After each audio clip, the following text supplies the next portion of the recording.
Hello, my name is Rebecca Fetter from Princeton HR Insight, joining you today from Princeton, New Jersey. A little bit about my background. I started my career in supply chain management consulting, went back on an MBA in finance and strategy, and then pivoted into a career in HR about a decade into my career. I had started as a line leader dealing with the challenges of culture, technology, compliance. And later through HR have moved to a space where I help organizations set up the systems and processes that enable those leaders dealing with those challenges. Very excited to be joining Sedalis in this important discussion.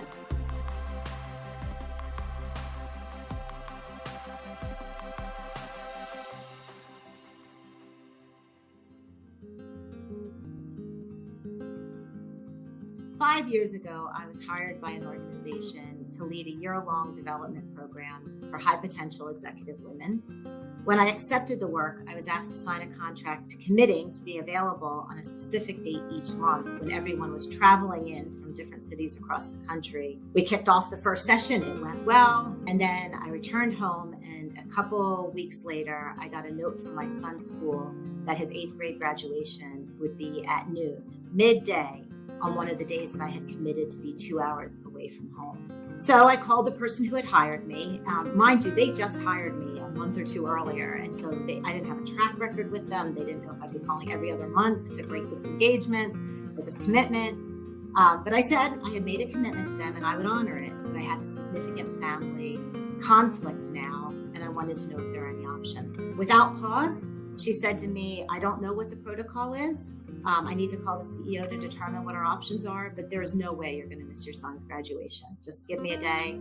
I'll get back to you. This is a problem we can solve. The next day, not only did I get a message from them saying that they would find a replacement and it was okay, but the CEO called me herself, thanking me for giving them the opportunity to demonstrate their organizational value, a chance to role model their values in supporting working women. So not only did they find someone to cover for me, but they actually thanked me and they paid me my full rate for missing the day, despite the fact that they were paying someone else to come. They really used it as an opportunity to reinforce their culture. Organizations can help ensure employees speak up by starting with the stated purpose, empowering people to do their work, creating opportunities for growth.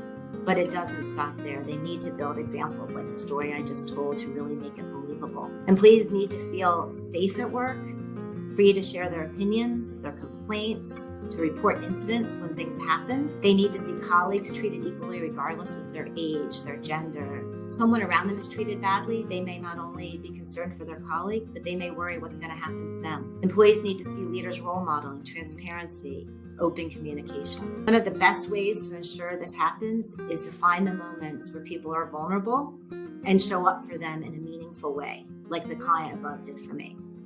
And in return, I've gone far above and beyond for them during COVID and other challenging periods, committed to a long-term partnership, as most people will do when you treat them well. Once a leader has truly felt what good looks like, they will often spend the rest of their careers recreating that in other environments. The challenge in many companies is when people don't know what good looks like to understand fully what's possible.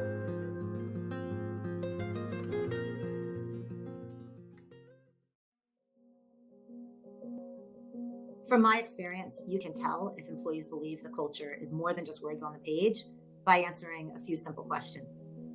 1, does the organization ask for feedback and do something with the suggestions when they get it?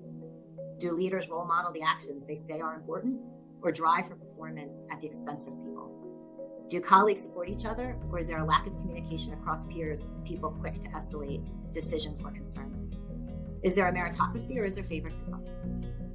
Do people feel comfortable sharing who they are outside of work? Do junior employees or people from underrepresented groups have the same experience as others?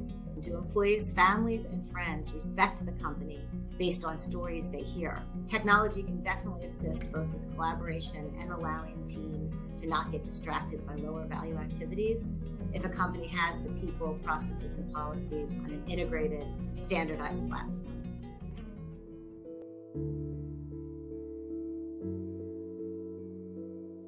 Some factors for company leaders to consider in creating this include the growing importance of employees' well-being and engagement, increasing industry focus on diversity, equity, and inclusion, responsibility to safeguard employees and protect the brand, a shift to hybrid remote work, which requires sophisticated communication and connectivity tools and practices, compliance with constant shifts in labor laws and regulations, meeting the needs of increasingly multi-generational and multicultural workforce, the need for strong workplace culture to reduce the risk of unethical behavior and conflicts, a shift towards workplace culture as a competitive advantage due to higher productivity and retention, and finally, more innovation and adaptable organizations.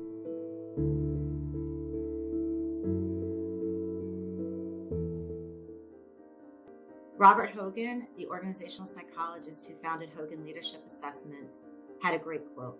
He said, "Business is about money and people. If you get the people part wrong, you will lose. Companies who get the people part right often win by getting higher levels of discretionary effort from their employees, which can be a competitive advantage. Companies that don't get it right risk turnover or people staying but giving them minimal effort."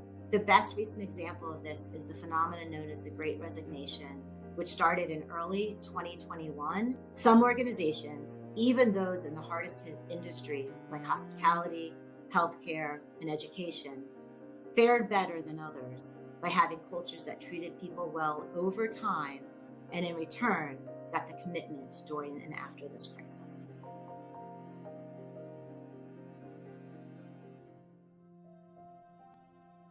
DEI is evolving with some notable recent sprints. It is more than just a social movement, but rather becoming more and more a strategic necessity for organizations.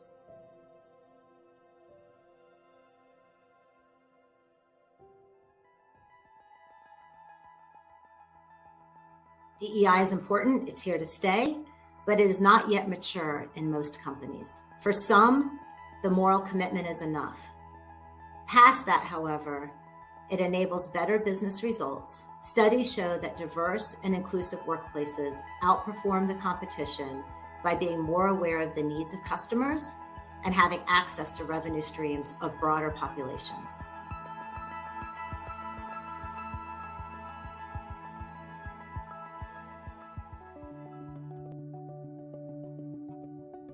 Racially diverse teams outperform non-diverse teams by 35%, according to a Harvard diversity report called Women in Boards. And in companies with equality between men and women, they earn 41% more revenue, according to a Deloitte Diversity Matters report. Furthermore, a more diverse and adaptable workforce helps organizations navigate global markets much more efficiently.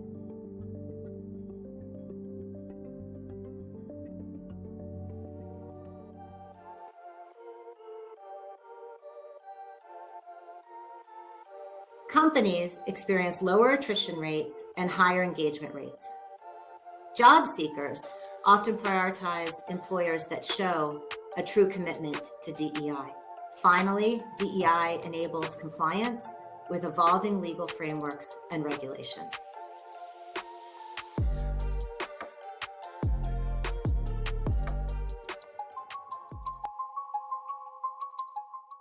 Technology can help organizations face DEI challenges in a number of ways.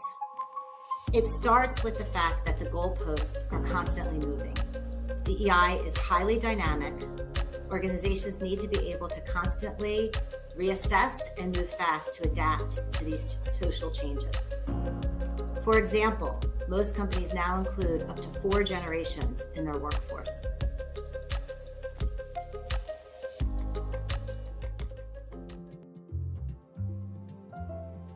Organizations need reliable DEI data to monitor workplace bias, track progress, adapt policies, and improve compliance. A data-driven approach allows organizations to implement targeted diversity and inclusion initiatives where they're most needed. It can address a lack of consistency and ineffective communication. Disjointed systems and paper-based processes make it hard to introduce, communicate, and monitor standardized DEI initiatives.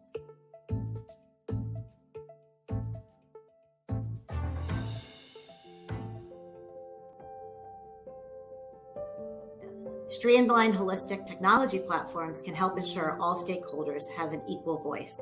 Modules that provide a safe and constructive way to manage disability claims and help organizations provide fair and consistent treatment to everyone across the globe, across the organization. FMLA modules can help ensure those who apply for leave can access what they are entitled to receive.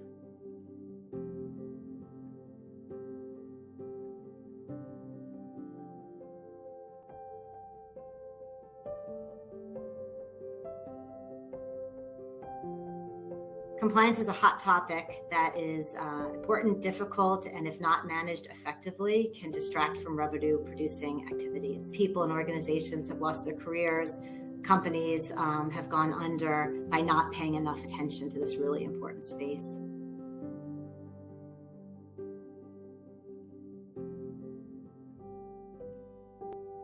At back to school night, when my son was starting kindergarten, his teacher said she had taught 5th grade, 3rd grade, then 1st grade before this age, which meant she knew where our kids were going developmentally and how to get them there. It instilled confidence early. Companies also need to take a future back approach to compliance and avoiding issues.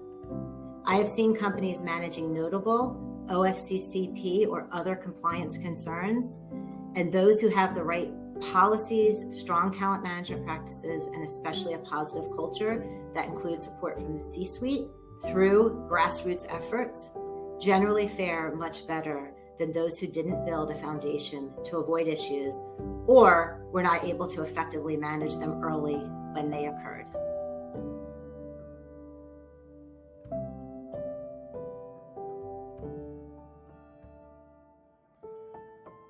Compliance is important because it is the basis of so many things.